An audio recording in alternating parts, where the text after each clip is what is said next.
Stage 4 మోకాళ్ల అరుగుదలకి నొప్పి లేకుండా కీళ్ల మార్పిడి ఆపరేషన్ చేయబడును.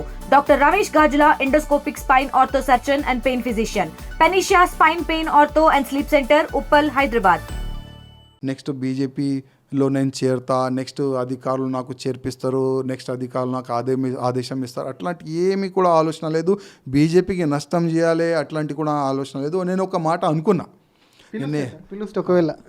పిలుస్తే ఎప్పుడైనా అది నా ఇల్లు అంది, ఎప్పుడైనా నా పెద్దోళ్ళు నాకు పిలిస్తే ఇమీడియట్గా నేను వెళ్ళిపోతా. నాకేమో ఎవరు కూడా అడ్డు లేదు, ఏమీ లేదు. అది నా ఇల్లు, మా పెద్దోళ్ళు. ఇప్పుడు ఇంట్లో కొట్లాట జరుగుతూనే ఉంటుంది. ఇప్పుడు ఓకే, నేను బయట వచ్చిన, ఎప్పుడైనా పిలువటే ఇమీడియట్ వెళ్ళిపోతా. కానీ నా ఉద్దేశం ఉండే, ఇవాళ మొత్తం స్టేట్లో ప్రతి ఒక్క నియోజకవర్గంలో ఒక హిందూ సైన్యం తయారు చేయాలని అనుకున్నా.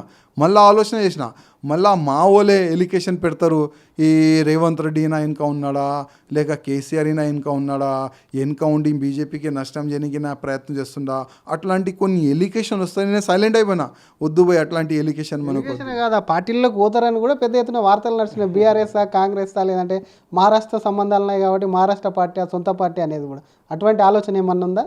ఇప్పుడు కాంగ్రెస్లో రాజాసింగ్ వెళ్ళలేడు, బీఆర్ఎస్లో రాజాసింగ్ వెళ్ళలేడు. ఎందుకంటే ఎక్కడ ఎంఐఎంతో వీళ్ళు దోస్తి పెట్టుకుంటారు కదా, అట్లాంటి పార్టీలో నేను వెళ్ళను, పక్కా వెళ్ళను. శివసేన అంటే అది మహారాష్ట్ర వరకే ఉంది, అది తెలంగాణలో అసలు లేదు. వేరే పార్టీ ఎక్కడ వెళ్తాం చెప్పండి, ఇక్కడ వేరే పార్టీ కూడా లేదు. అసలు అట్లాంటి ఆలోచననే లేదు. వేరే పార్టీ గురించి నేను ఆలోచన చేయను. నేను బీజేపీ ఒక కట్టర్ ఫాలోవర్, ఎండింగ్ వరకు బీజేపీ కట్టర్ ఫాలోవర్గానే ఉంటాను. సార్, ఎమ్మెల్యే పదవికి సంబంధించి ఒకవేళ రాజీనామా చేసిండ్రు, ఆ పార్టీకి మాత్రం ఎమ్మెల్యే పదవికి రాజీనామా చేయట్లేరు అన్న విషయం మీద ఒకవేళ పార్టీ ఆదేశిస్తే చేస్తారా? ఏం డిసిషన్ తీసుకున్నారు సార్ అసెంబ్లీలో? ఇప్పుడు మా పెద్దోళ్ళు ఒకవేళ ఒక చిన్న మెసేజ్ కానీ, లేకపోతే ఏదైనా ఒక లేఖ కానీ, లేకపోతే మా సునీల్ బన్సల్ గారు ఉన్నారు, వాళ్ళ తరఫు నుంచి కానీ, అయ్యా నువ్వు బీజేపీ సింబల్ పైన గెలిచినావు కదా, మళ్ళీ నువ్వు రాజీనామా కూడా అయ్యానికి నువ్వు రెడీ ఉన్నావా, వాళ్ళు మెసేజ్ ఇస్తే నేను వాళ్ళకి సమాధానం ఇస్తా. ఫస్ట్ నా బాధ అయింది వాళ్ళకి చెప్తా, ఎక్కడెక్కడ తప్పులు జరిగినాయి మా పెద్దోళ్ళకి నేను చెప్తా. ఒకవేళ వాళ్ళు సాటిస్ఫై కాకపోతే వాళ్ళు ఏది చెప్తే నేను అది చేస్తాను. సార్, గోషమాలకు సంబంధించి మీరు ఒక హిందుత్వ కట్టర్వాది అందరికీ తెలుసు, రాష్ట్రవ్యాప్తంగా దేశవ్యాప్తంగా. కానీ మీ మీద ఇక్కడ వచ్చి కొంతమంది బై ఎలక్షన్ వస్తుందని చెప్పి మీ మీద పర్సనల్గా కామెంట్స్ కూడా చేశారు. అది మొన్న హైదరాబాద్ పార్లమెంట్ నుంచి పోటీ చేసిన మాధవీలత చాలా హాట్ కామెంట్స్ మీ మీద ఆరోపణలు చేసి చేశారు. ఆ అలిగేషన్స్ మీరు ఎట్లా చూస్తారు ఆమెకు సంబంధించి ఆమె చేసినటువంటి కామెంట్స్? ఇప్పుడు మాధవీలత గారు ఏంటంటే, ఇప్పుడు బీజేపీ ఆయన హైదరాబాద్ పార్లమెంట్కి ఆయన పోటీ చేసిన ఒక మంచి క్యాండిడేట్. ఇప్పుడు ఇక్కడ బై ఎలక్షన్ వస్తుంది అని చాలామంది అనుకుంటారు. మాధవీలత గారు కాకుండా ఇప్పుడు బీఆర్ఎస్ వాళ్ళు కానీ, ఈ కాంగ్రెస్ వాళ్ళు కానీ, పాత నాయకులు బట్టలకి ఇస్త్రీ కొట్టుకొని మళ్ళీ పబ్లిక్లో తిరుగుతారు. ఇక్కడ బై ఎలక్షన్ వస్తుంది, ఇక్కడ వస్తుంది బై ఎలక్షన్, కష్టం. ఎంతోమంది టీఆర్ఎస్ వాళ్ళు కాంగ్రెస్లో పోయినారు, వాళ్ళు కూడా పెండింగ్ ఉంది. అది చాలామంది ఎమ్మెల్యేస్ వేరే పార్టీలో చేరిపోయినారు, వాళ్ళు కూడా స్పీకర్ గారు యాక్సెప్ట్ చేస్తలేరు, ఏమీ యాక్షన్ లేదు. ఇప్పుడు నాది ఎక్కడైతుంది? ఓకే, వాళ్ళ ఆలోచన ఉంటుంది కదా.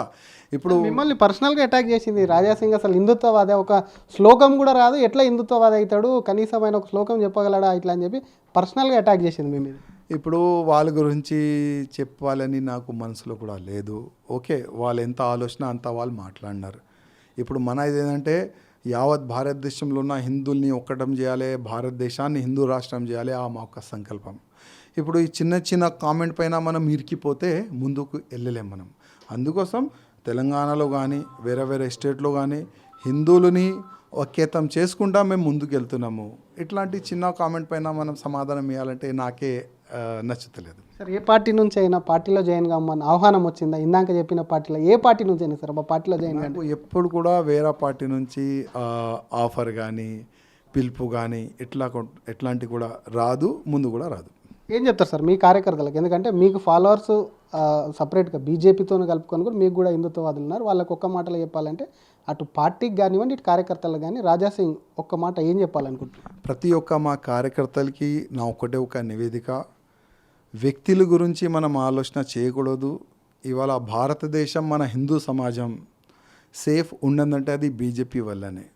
ఇవాళ ఎంతోమంది రామ భక్తులు అనుకున్నారు అయోధ్యలో రాముడి గుడి కట్టాలి, అది మేము చూడాలని చాలామంది ఒక ఆలోచన ఉండే. కానీ అది బీజేపీ గవర్నమెంట్ వల్లనే అయింది, అది మోదీ గారు యోగి గారు వల్లనే అయింది. 500 సంవత్సరాలు యుద్ధం జరిగింది, దాని తర్వాతనే ఒక భవ్యమైన రాముడి గుడి మనం చూస్తున్నాం. ఇదే బీజేపీ గవర్నమెంట్ వల్లనే కాశీ మథురలో కూడా చాలా పెద్ద గుడి కడతారు. అందుకోసం ఏ కార్యకర్త కూడా వేరే ఆలోచన పెట్టకూడదు. నాలాంటి చాలా మంది వస్తారు, నాలాంటి చాలా మంది వెళ్ళిపోతారు. కానీ బీజేపీ గవర్నమెంట్ ఉంటేనే మన భారతదేశం సేఫ్ ఉంటుంది, మన ధర్మం సేఫ్ ఉంటుంది. అందుకోసం ప్రతి ఒక్క కార్యకర్తకి నా ఒక నివేదిక, బీజేపీ కార్యకర్తనే మీరు ఉండాలని నా ఒక నివేదిక. చివరిగా రాజాసింగ్, మీరు ఇందాక అన్నారు నాలాంటి వాళ్ళు వస్తారు పోతారు. రాజాసింగ్ పార్టీ కన్నా ఎక్కువ తనకు తాను ఊహించుకున్నాడు, పార్టీనే లెక్క చేయలేదని కూడా కొన్ని మీ మీద కామెంట్స్ ఉన్నాయి. అటువంటిది ఏమన్నా పార్టీ పక్కన పెట్టి నేనే పార్టీ కన్నా పెద్ద అని మీరు అనుకున్న సిచ్యువేషన్ ఏదన్నా ఉందా? అట్లాంటి ఆలోచన కానీ ఎప్పుడు కూడా ఉండలేదు, రాదు కూడా. ఎందుకంటే ఎవరైనా అయితే ఎంత పెద్ద నాయకుడు ఉంటే కూడా ఆయన బీజేపీ ఒక చిన్న కార్యకర్తనే ఉంటాడు, బీజేపీ కిందనే ఉంటాడు. ఎప్పుడైనా ఏ కార్యకర్త, ఏ అధికారి, ఎమ్మెల్యే కూడా నేను బీజేపీకైనా పెద్ద గంట అయినా ఖతం అవుతారు. తెలుగులో ఫాస్టెస్ట్ న్యూస్ ఇప్పుడు కొత్త అవతారంలో 5 సెకండ్లోనే పూర్తి వార్తా సమాచారం మీ చేతిలో. సోషల్ మీడియా ట్రెండ్స్ మీ కళ్ళ ముందుకే live TV and voice search ఆప్షన్స్తో ఇప్పుడే డౌన్లోడ్ చేయండి. యాప్ లింక్ డిస్క్రిప్షన్లో ఉంది.